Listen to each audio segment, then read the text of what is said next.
দীর্ঘ ৩৬ বছর পর ক্যাম্পাসে আসলেন চট্টগ্রাম বিশ্ববিদ্যালয়ের সাবেক অধ্যাপক ডক্টর মোহাম্মদ ইউনুস। তবে এবার শিক্ষক হিসেবে নয়, সরকার প্রধান হয়ে সমাবর্তন বক্তা হিসাবে।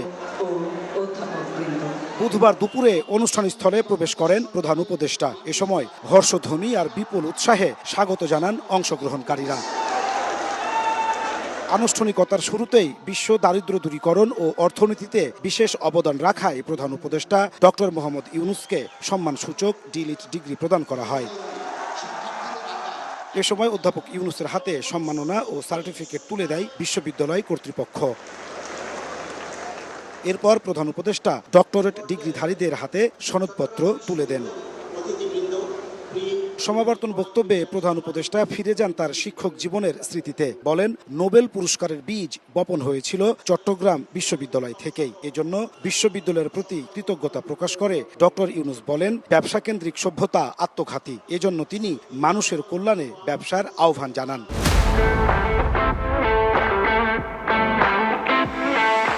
বলছি যে অর্থনীতি আমরা পড়াচ্ছি,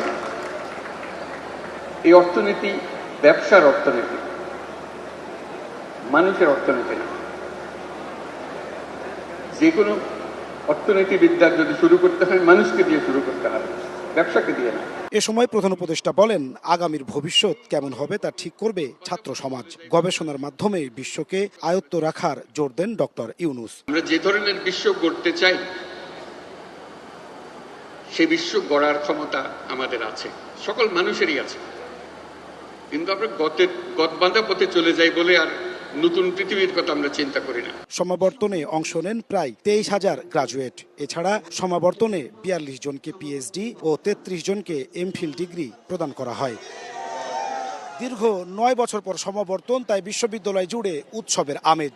এর সঙ্গে বাড়তি আনন্দ হিসেবে যোগ হয়েছে এই বিশ্ববিদ্যালয়েরই সাবেক শিক্ষক, অন্তর্বর্তী সরকারের প্রধান উপদেষ্টা ডক্টর মোহাম্মদ ইউনুস। অংশ নেওয়া গ্রাজুয়েটরা বলছেন, বিশ্ববরেণ্য এই অর্থনীতিবিদের বক্তব্য তাদের ব্যক্তি ও কর্মজীবনে প্রেরণা যোগাবে। নাজমুস সালেহী, চট্টগ্রাম বিশ্ববিদ্যালয়, সময় সংবাদ।